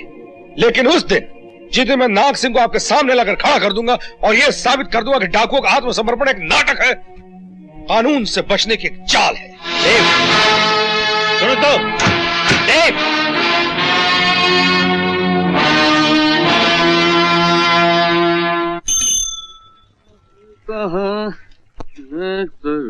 रुको। कौन है? क्यों भाई, कहाँ जा रहे हो? भाई क्यों? चोर का भाई गिरेकर तो सुना था, मगर तुम मेरे भाई कैसे हो सकते हो? तुम तो शक्ल से डाकू लगते हो। गाली देता क्या? गाली देने की क्या बात है यार? अब डाकू को डाकू ना कहेंगे तो क्या कहेंगे? गिरेकट? बागी। बागी? कान यहाँ से ना पकड़ो, यूं पकड़ लो। किस गिरोह के हो? देव को जानते हो? अच्छा, तो तू देवा का आदमी है? ऐसा ही समझ लो। कहाँ मिलेगा वो? अभी बताता हूँ। पता देवा कहाँ है? अगर मुझे पता होता तो मैं आपसे क्यों पूछता? ज्यादा होशियारी मत कर। देवा का पता बता, वरना खोपड़ी उड़ा दूंगा। आप मेरी खोपड़ी उड़ा भी दोगे तब भी मेरा एक ही जवाब होगा कि मुझे नहीं मालूम। लेकिन आप उसके बारे में क्यों पूछ रहे हो? क्योंकि मैं नाग सिंह का आदमी हूँ। नाग सिंह, वरना गोली मार दूंगा।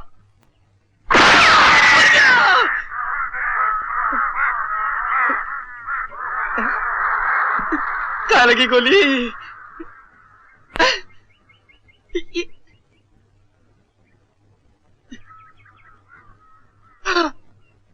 भैया! शंकर, तुम यहाँ क्या कर रहे हो? अरे मैं तो आप ही को तलाश कर रहा था गुरुदेव। मुझे क्यों? हाँ, चलिए आपके अड्डे पर चलते हैं, वहीं इत्मीनान से बातें होंगी। आपके लिए बड़ी काम की खबर लाया हूँ। ठीक है, चलो। चलो। Sir, yes Bhargava. शिवरामपुर गांव से खबर आई है कि डाकुओं को सजा हो जाने की खुशी में आज रात को वहाँ फंक्शन होने वाला है। ये तो अच्छी बात है कि डाकुओं को सजा हो जाने से लोगों को खुशी हो रही है। और सर, ये भी खबर है कि उनकी खुशी में शामिल होने के लिए देवेंद्र प्रताप सिंह भी वहाँ आने वाले हैं। देव, ये हमारी बदकिस्मती है कि हम अपने एक ऑफिसर को इस तरह तलाश कर रहे हैं जैसे किसी मामूली चोर, डाकू या खूनी को तलाश करते हैं। भार्गव सर, तुम जल्दी से जीप में तैयार करो, हम अभी शिवरामपुर जाएंगे। क्या बात है? क्या बात है वहां पर? सब लोग अपनी अपनी जगह पर खड़े रहिए, हमें आपसे कोई मतलब नहीं है। हमें सिर्फ देवेंद्र प्रताप सिंह चाहिए। अगर वो अपने आप को हमारे हवाले कर दें तो हम किसी को परेशान नहीं करेंगे।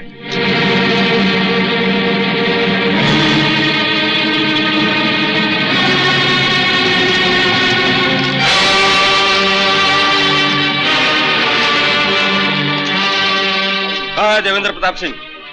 देवेंद्र प्रताप सिंह? उससे हमारा क्या लेन देन? वो तो यहाँ आए नहीं। तुम्हें तो मालूम होगा मिस किरण। मुझे नहीं, मुझे तो नहीं मालूम। बहुत जल्द मालूम हो जाएगा। इंस्पेक्टर, इन्हें पुलिस स्टेशन ले चलो। ये क्या कर रहे हैं आप? ये तो हमारी मेहमान है। खामोश! पुलिस की कार्रवाई में दखल देने की कोशिश की तो तुम्हें भी अंदर कर दूंगा। Inspector, take her. चलिए अब चलिए।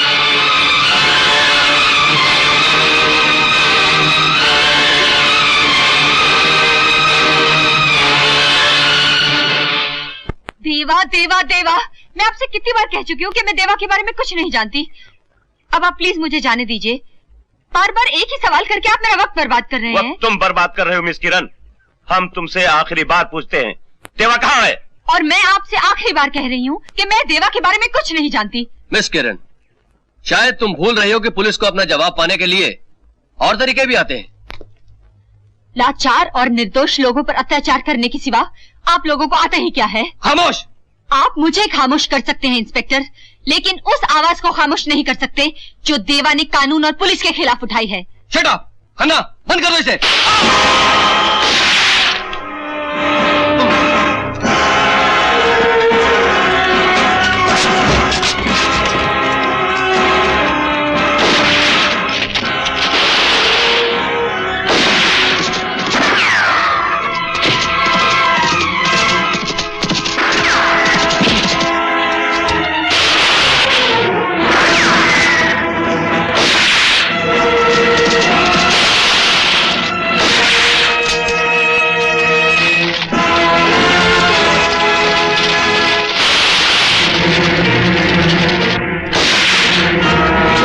किरण को उठा लो। जी ठाकुर।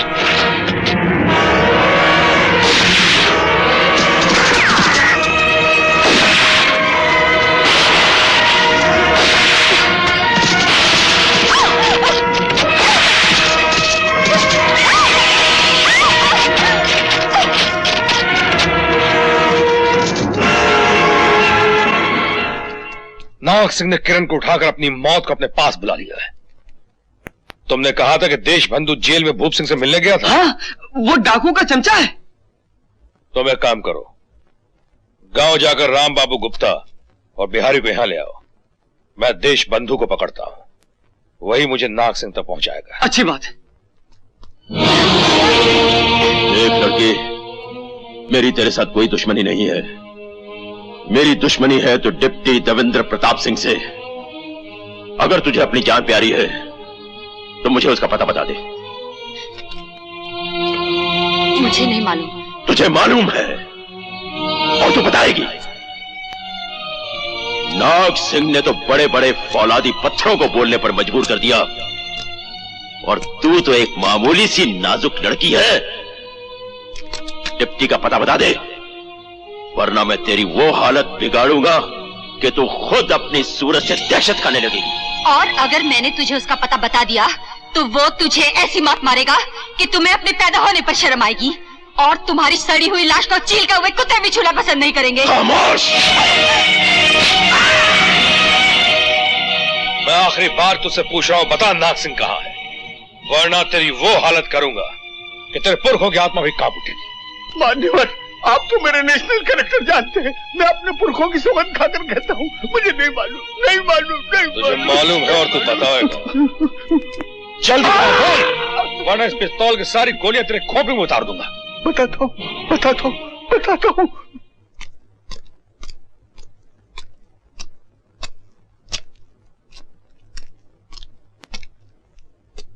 कुछ बताया इसने? नहीं ठाकुर, ये तो बेहोश हो गई।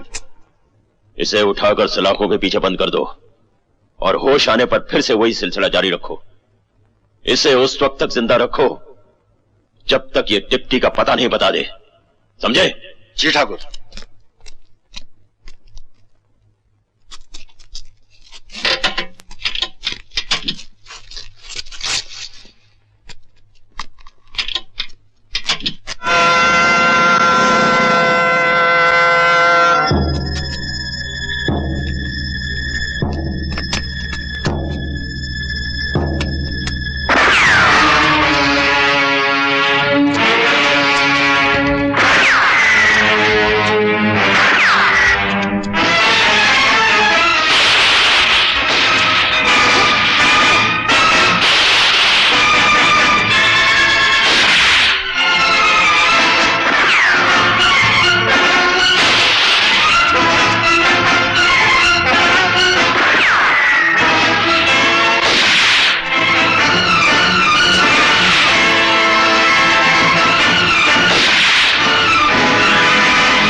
किरण, किरण, तुम कैसी हो? मैं तो ठीक हूँ, लेकिन उस पेटी में लूट का माल पड़ा है। हा? काका, सारा माल उठा लो। ठीक है।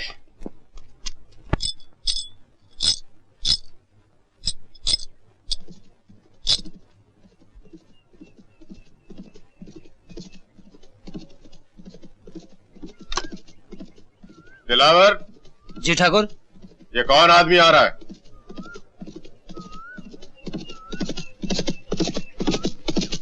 अरे ये तो ठाकुर नाग सिंह है।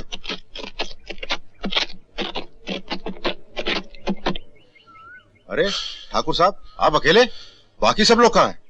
सूरज सिंह, मैं बर्बाद हो गया। मेरे सब आदमी मारे गए। क्या बात करते हो? क्या पुलिस से सामना हो गया? नहीं, वो डिप्टी ने मेरे ठिकाने पर हमला कर दिया और मेरे सारे आदमियों को मार दिया। मेरी बरसों की जमा की हुई पूंजी भी लूट कर ले गया। ये वही डिप्टी है ना जिसने छोटे ठाकुर को मारा था? मैंने तो सुना है कि वो खुद पुलिस से भागा हुआ है। हाँ सूरज सिंह, मेरे पास अब कुछ नहीं बचा। मुझे इस जिल्लत की जिंदगी से बचा लो, मुझे गोली मार दो। मेरे पास एक गोली भी नहीं रही खुदकशी करने के लिए। क्या बात करते हो ठाकुर? मैंने तो उसी वक्त कहा था कि छोटे ठाकुर को पुलिस के हवाले मत करो, लेकिन तुमने मेरी एक नहीं सुनी। यह सब उसी का नतीजा है। खैर छोड़ो, जो हुआ उसे भूल जाओ। इस वक्त यह डिप्टी होगा कहां? ये वो दौलत है जो डाकू नाग सिंह ने आप लोगों से लूटी थी। ये आप लोग जिंदगी भर की पूंजी है, आपकी उम्मीदें, आपका भविष्य है। मेरी आप सब लोगों से प्रार्थना है कि ईमानदारी के साथ अपने अपने जेवर उठा लें।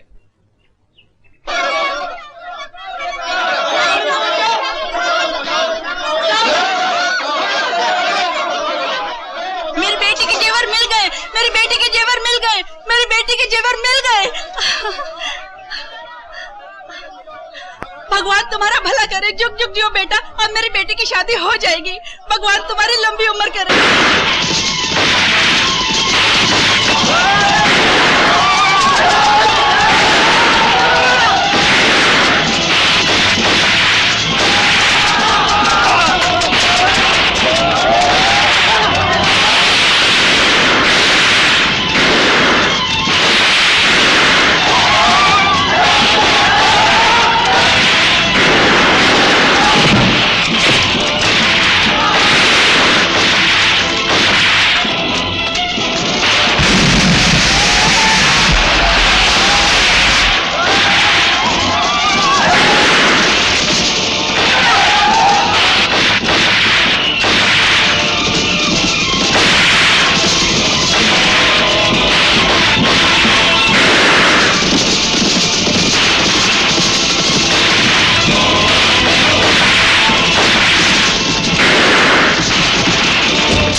दौलत वापस चाहिए। भलाई इसी में है कि अपने अपने घरों से बाहर निकल कर आओ और मुझे मेरी दौलत वापस कर दो, वरना मैं सारे गांव को जलाकर शमशान बना दूंगा।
मर्दानगी का सबूत दो।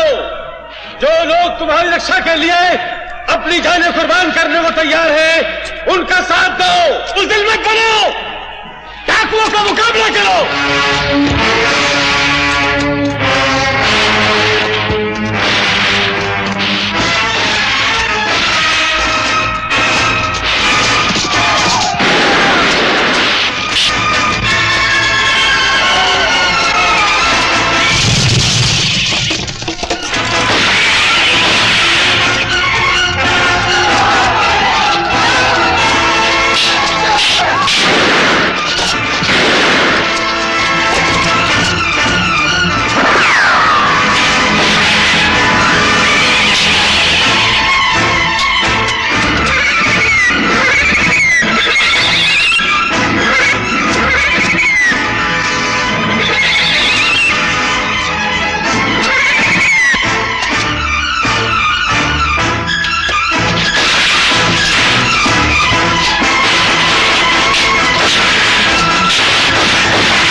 बोली और मार डाल मुझे। मैं तुझे इतनी आसानी से नहीं मरने दूंगा। मैं तुझे कानून के हवाले करके तुझे फांसी पे चढ़ाऊं। इसी कानून से मैंने अपने भाई भूप सिंह को बाइज्जत बरी करवा लिया था, जिसने हजारों खून किए थे और तेरे बाप को भी मौत के घाट उतारा था। और जिस कानून की बात तू करता है, भूल गया कि उसी कानून ने तुझे मौत की सजा दी थी। अगर तू फांसी चढ़ गया होता तो मैं भी आत्मसमर्पण का नाटक करके अपने साथियों के साथ छूट गया होता और फिर अपने भाई का बदला देने के लिए उसी चौराहे पर तेरी मां को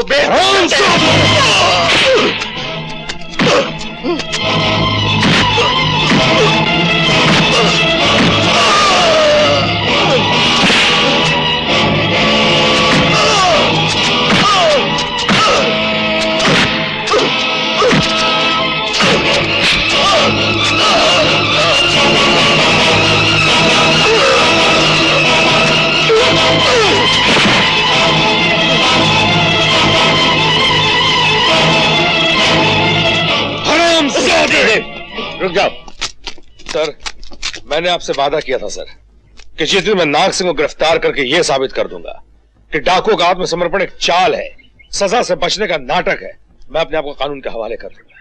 सर, नाग सिंह ने अपने सारे गुनाह कबूल कर लिए। मुझे सब मालूम हो गया है। देशबंधु ने मुझे सब कुछ बता दिया है। देशबंधु, नमक हराम, तूने हमारे साथ गद्दारी की। ये गद्दारी नहीं मान्यवर, ये राजनीति है। जब आपका पलड़ा भारी था तो हम आपके साथ थे, अब मित्र का पलड़ा भारी हो गया तो आया राम गया राम हो गए। ले जाओ इसे। छोड़ूंगा नहीं तुझे देशबंधु, नहीं छोड़ूंगा। कानून से एक बार गलती हो सकती है, दोबारा नहीं। तुम्हारे साथ पूरा इंसाफ होगा। मैं विद्रोही